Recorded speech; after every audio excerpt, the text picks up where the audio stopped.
What's up, guys? It's Perlin here, and today we are joined by Alex Stevenson, who is the creator and founder of ninjateacher.com. Thank you for joining us, Alex. Thanks a lot. Thanks for having me. So, Alex, can you give us a quick background about where you were before you started traveling and teaching English, and also how you created Ninja Teacher? Sure. Yeah, so basically I was one of those people that always loved traveling. Also the idea of traveling. I'd done some when I was younger, but not all that much. And I found that going to a different country and living there was something that I really wanted to do. So basically I just decided that it's something I'm going to do and figured out how to do it. And I ended up going to South Korea to teach English, and I spent a year teaching there. And since then I started making videos about teaching in Korea. And from that, it's grown into actually helping people out with finding great jobs in Korea, because it's such a cool thing to do. And a lot of the resources out there are not that good. They're really sometimes negative, sometimes don't inform you properly. So for the most part, it was just something that I felt there was a need for. So that's why I decided to start helping people get started in their new life teaching in Korea. Awesome. And so, when you first decided to go overseas and travel, and because you were living in Korea for, is it a year? Is that right? 1 year. Yeah. And so that's a long time to be living in another country and teaching English and yeah, just being away from, you know, your family and your home and your social circle that you're used to before. So when you made that decision that you were going to go over and do that, what kind of internal fears or internal dialogue did you have that you had to get past? And maybe could you tell the audience like how you got past that? Yeah, absolutely. That's a great question, because I think this is one of the things people struggle with the most, is really making that step into doing it. And the funny thing is, I know it from experience, because that is what happened to me. I had this resistance. Actually, my little story about how it happened was quite a funny one. It was just, there was a moment in time where I was working on some other stuff. I wasn't sure what I was doing. I just recently graduated from university, and there was this one day when a friend of mine told me she was going to teach English in Thailand, actually, here in Thailand. And I'd never really considered that at all. And I actually phoned her up that day when she was on her way to the airport. And it was crazy because I spoke to her, said goodbye, and then later that day, a second friend said, "Hey man, would you like to go teach English in Korea?" Really? And it was just like this click moment, like, you know, I got to do that. So for me, yeah, why not, you know? So for me, it was quite a kind of sudden thing, but it was building up for a long time, you know? Yeah. So I think it is tough to make that choice, but once you do, you actually find that the process is a lot easier than you think. It just takes making the decision and then taking the next step and then the next step. Awesome. And when I'm traveling around, I always meet different people or talk to different people who are either teaching English or who have friends that are teaching English overseas. And it seems like a very good tool to be able to travel and to be able to immerse yourself in another country, because especially if you come from like America or Australia or any predominant English-speaking country, you can go over to Thailand or Korea and you don't need to speak their language. You just need to have English. You need to be able to speak it well enough to be able to teach it. And it seems like a very good tool, especially if you want to work on the road. And so maybe if you don't have a big chunk of funds before you go traveling. And so could you just give a quick sort of summary of, if people wanted to get into teaching English on the road, like what to expect with that job? Sure, yeah.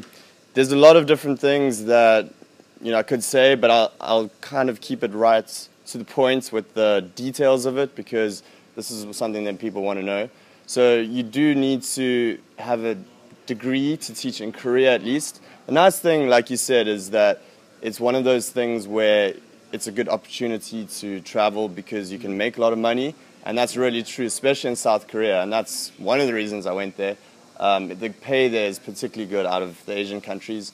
Other countries too, Thailand is a lot cheaper to live, so You don't make as much, but you can still live a nice lifestyle.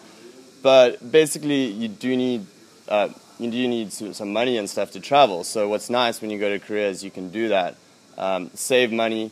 I've saved up to, you can save up to $15,000 in 1 year of teaching, which is really great. I mean, you can travel for, I'm sure you can travel for a long time on that. Especially in cheaper countries. Right now we're in beautiful Thailand. It's very cheap cost of living day to day. Food, accommodation, everything, and it's like an island paradise here. So yeah, it's definitely a good option. Yeah, so sure. I was getting a bit distracted there, but basically the things you need if you want to get started is you do need a degree for Korea at least, Thailand too actually, and you do need to go ahead and get a whole bunch of documents, including like a criminal background check to make sure you're not a criminal.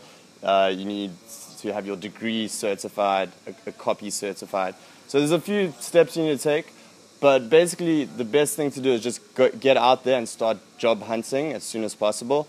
You can get a job within 3 months. I actually have a free guide on how to do that, so you can check that out. But essentially, you just want to go out there and start looking for the jobs and then work on the documents so that you can get over. And you can do it a lot more quickly than people think. It's not like this year-long process. You can get over fairly quickly. Nice. And so, you've been teaching English in Korea for a year. You've created ninjateacher.com, right, where you talk about all of this stuff. You go into a lot of detail about what's required, what to expect, different things you can do in Korea and the surrounding areas, like for fun and things like that. What's next for Alex Stevenson? You're in Thailand now. You've saved up money from the year of working. What have you got planned in your near future? Cool, thanks for asking, man.